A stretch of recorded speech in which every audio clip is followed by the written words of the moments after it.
एक पुराने bus stand पर सालों से खड़ी एक बस थी।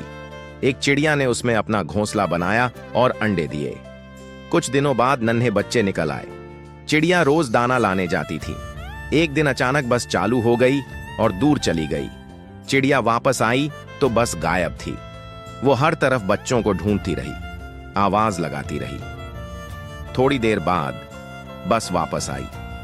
चिड़िया खुश हुई, लेकिन इस बार उसने बस में नहीं बल्कि पास के पेड़ पर घोंसला बनाया। फिर चिड़िया रो पड़ी, क्योंकि किसी ने लाइक सब्सक्राइब नहीं किया।